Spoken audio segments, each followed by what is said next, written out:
So economic system implies the economic relationship that exists in the economy, and these arise from the organization or the mode of production.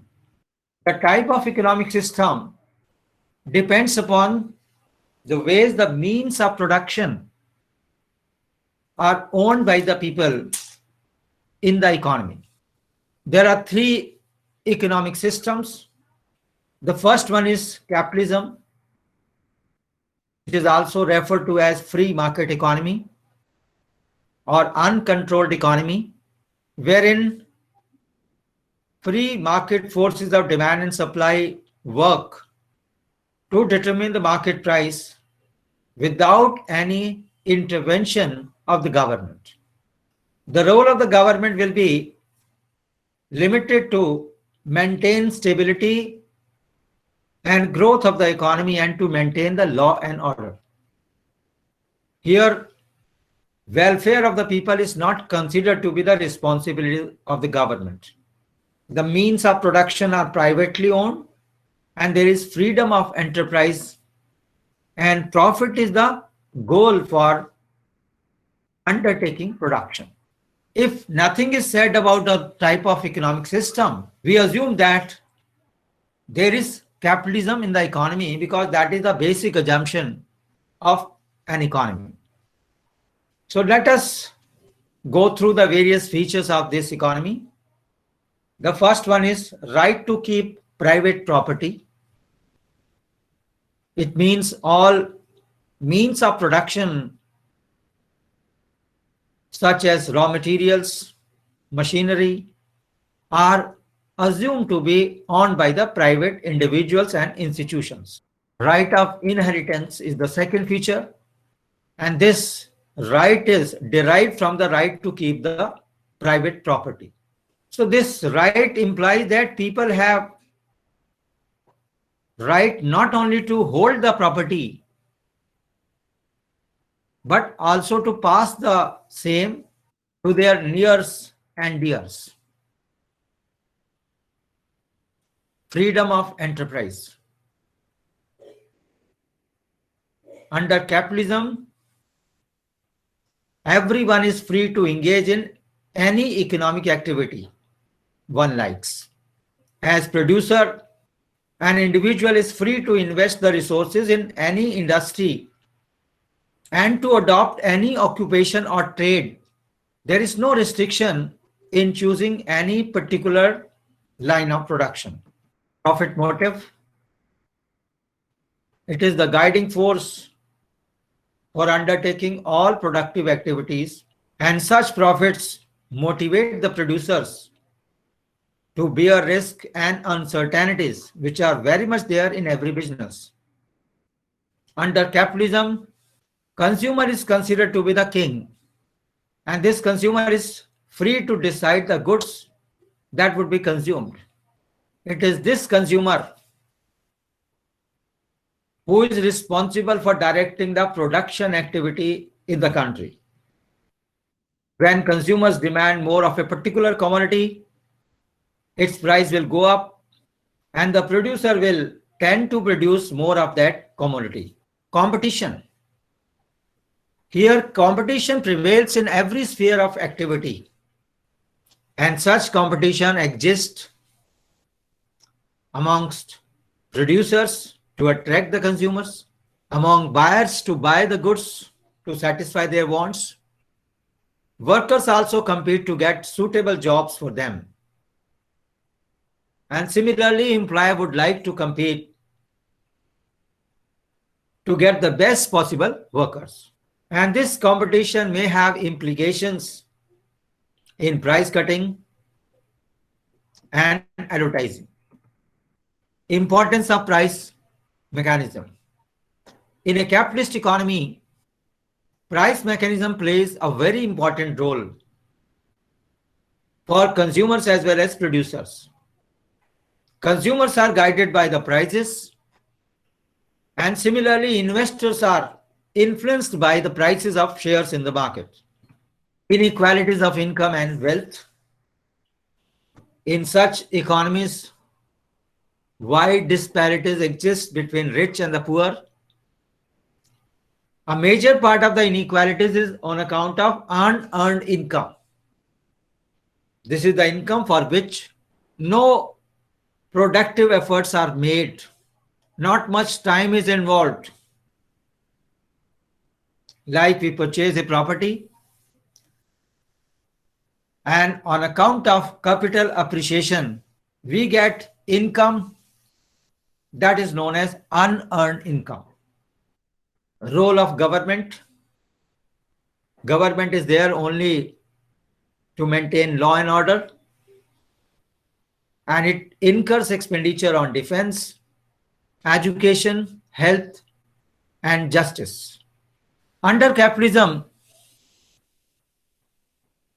the bargaining power of the worker is very poor, and there is often exploitation of the labor, resulting in class conflict between the workers and employers, that is between poor and the rich. On account of ill effects of capitalism, socialism was evolved so as to give equal rights to the different economic units. The first feature of socialism is public ownership or social ownership of the factors of production. So under socialism, the ownership of factors of production is vested in the society rather than in individual. Second feature is economic planning. Since means of productions are owned by the state, this central planning authority can control and regulate the purpose for which the resources will be used. The priorities of the production are fixed by the government and realized according to the plans. Here the objective is eradication of poverty and to achieve equality for all. Third feature, since equality is an objective of socialism, socialism aims to have equalities of income and wealth in the economy. Though the wages of skilled and unskilled worker cannot be the same. So here we are not referring to absolute equality, but we mean equal opportunity or equal pay for equal work. Classless society. In socialism, everybody gets the share in production according to own merit. So we do not have different classes in the socialist societies. Freedom of choice in consumption and occupation. Consumer has freedom of choice in consumption, but the choice of people will be restricted by their income and availability of goods as well as services in the economy. Equality of opportunity. Every person, whether born in the rich family or poor family, gets equal opportunity to rise in the life.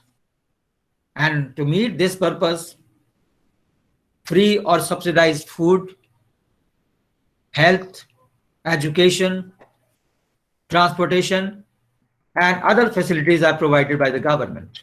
Table 2.1 makes comparison between capitalism and socialism on equity criteria. Capitalism is unconcerned about equity, but socialism is very much concerned with redistributing the resources from rich to the poor. On ownership criteria, private business will be owned by the private individuals under capitalism, while state will own and control the main means of production. On efficiency criteria, profit incentive motivates the firm to be more efficient and to cut costs, as well as to innovate new products that people will want. Under socialism, state ownership leads to inefficiency as workers and managers lack any incentive to cut the costs. On unemployment criteria, under capitalism, state doesn't directly provide the jobs. So when there is recession in the economy, unemployment may rise to very high level. While in socialism, jobs are provided by the state,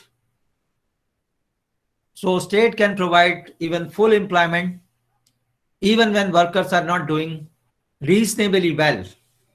Finally, under price control criteria, prices are determined by the market forces under capitalism. The firms with monopoly power will be able to exploit their position and charge very high prices. While in socialism, prices are set by the government, which may lead to shortages and surplus. On account of merits as well as demerits of capitalism and socialism, the merits of capitalism becomes the demerits of socialism and vice versa. So here capitalism secures better production while socialism permits better distribution. Capitalism procures liberty and development, and socialism leads to collective peace and happiness. While socialism ensures welfare, capitalism leads to initiatives and innovations. The conflict between these two economic systems has given rise to a new economic system, which is known as mixed economy, which is supposed to be a golden path between capitalism and socialism, where both private and public sector coexist. The features of mixed economy include freedom of consumption, upliftment of workers, reduction of inequalities through progressive taxation, where rich peoples are taxed heavily to reduce their purchasing power. There is a right to acquire property, and the allocation of resources is done both by price mechanism and partly by the government. In mixed economy, in the private sector, all the decisions about what, how, and for whom to produce are made by the private individuals on the basis of their prices. But this price mechanism cannot operate without a check. In the public sector, all economic decisions are made by the government through economic planning. And these decisions are made with social welfare in mind. Next topic is economic theory. Economic theory implies all such laws and principles which explain, analyze, predict, and establish cause-effect relationship among different economic variables. Such economic theory is different from economic law because the law simply describes the relationship between variables but fails to explain systematic cause relationship. For example, the theory of demand tests the hypothesis that a fall in price of a good raises the quantity demanded on the basis of various reasons like diminishing marginal utility, changes in the number of consumers, and changes in the number of uses. The various steps involved in the formulation of economic theory have been shown in chart 2.2, and this chart shows that we begin with defining the problem as well as various terms. And this is the first step. We cannot have a perfect perception of the problem without its apt formulation. For example, when we want to study the price of a commodity, we must understand the terms like demand, consumers, supply, producers, markets, etc. The next step in the formulation of economic theory would be assumptions. We all know that economics is not a natural science, rather it is a social science, inexact science. Here we have to make a numerous assumptions.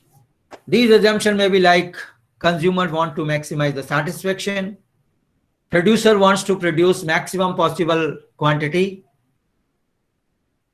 and they are also interested in maximizing their profits. Rationality of consumers and producer is also considered to be the basic or the fundamental assumption of economic theory. So these assumptions may be behavioral or technological.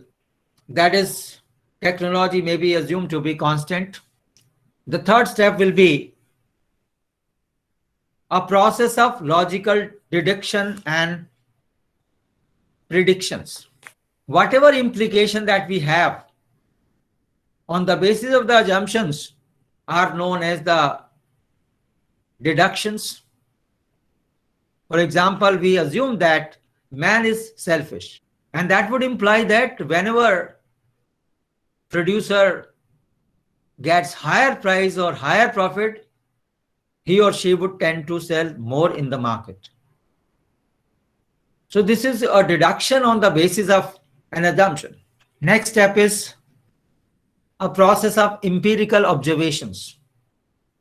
In order to test the hypothesis, we have to collect the data or facts.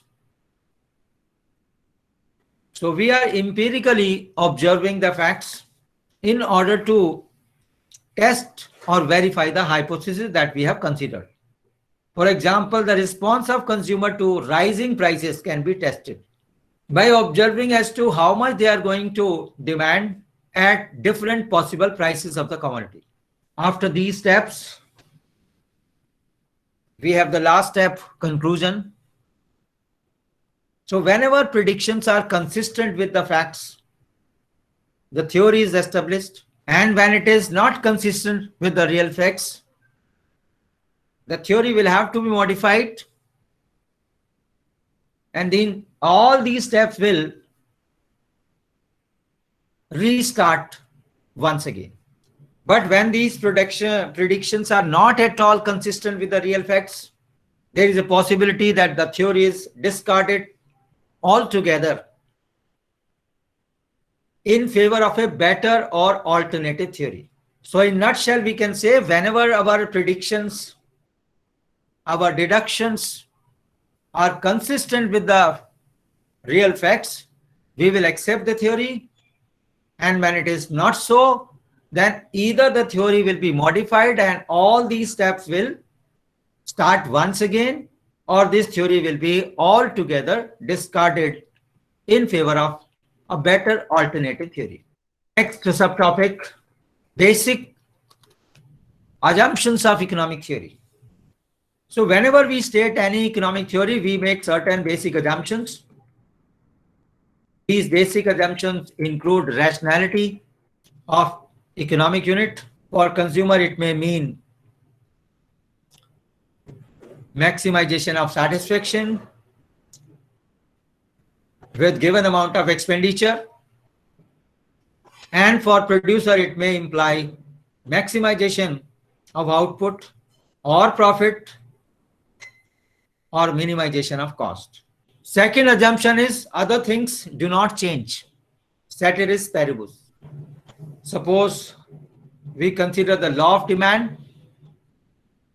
Here we will assume that all factors other than price of the commodity which affect the demand are assumed to be constant.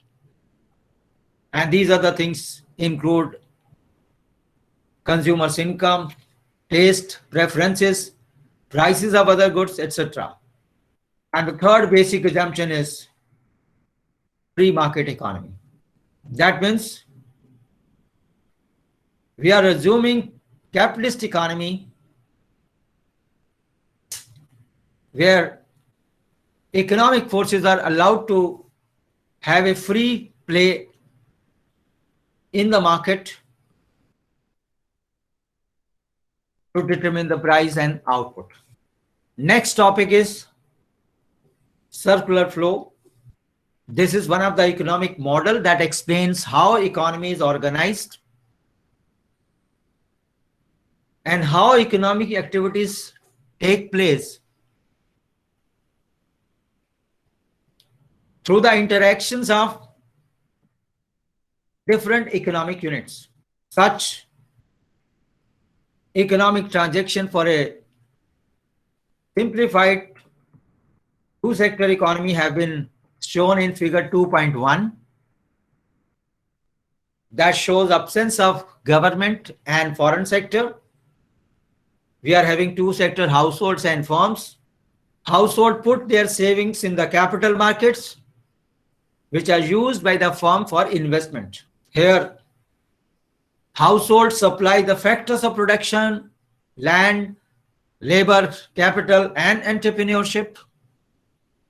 Firms utilize these services and produce goods which flow from firms to the household. This outer circle which you see in this figure is showing the real flow. Corresponding to these real flows, we do have money or income flows which have been shown through inner circle. Corresponding to the supply of factors of production, firms make payment to the households, and corresponding to supply of goods, payments are being made. So that means when household supplies the factors of production, firm will make factor payments in the form of wages, rent, interest, and profit. And when goods are supplied by the firms, household will make payments. And this is called as income or money flow. When the government is added in this simplified model, we get a three-sector model that is shown in figure 2.2, where some additional transactions are added because of the inclusion of the government. We all know that the government acts both as consumer as well as investor. So the government put savings in the capital market as consumer and utilizes the savings in the form of investment as investor. Households are making payment for the direct taxes, income tax, etc. And the government will give salaries and transfer payments to the households for their employment. The government will also incur expenditure on the services provided by the household. Similarly, firms will make payment of corporation taxes, whereas the government will incur expenditure on the commodities provided and produced by the firms. And the government will also provide subsidies to the firms, which will ultimately be passed generally to the consumers. So all these circular flows are shown through appropriate arrow. We can further expand this model to more realistic four-sector model by including foreign sector also. And when this foreign sector is included, two transactions are added. With the addition of the foreign sector, firms will make payment for the imports which are coming from the rest of the world or foreign sector, and it will be receiving the payment for the exports made to the rest of the world. For the sake of simplicity, in the three-sector and four-sector model, we have shown only money or income flows. But in the two-sector simplified model, we have shown both income and real flows. When economy is in equilibrium, total injections will be equal to total leakages. Like in two-sector model, saving will be equal to investment. In three-sector model, saving plus taxes will be equal to investment plus government expenditure. And in four sector model, savings plus taxes plus imports will be equal to investment plus government expenditure plus exports. So that means in equilibrium, total inflows will be equal to total outflows of money or income.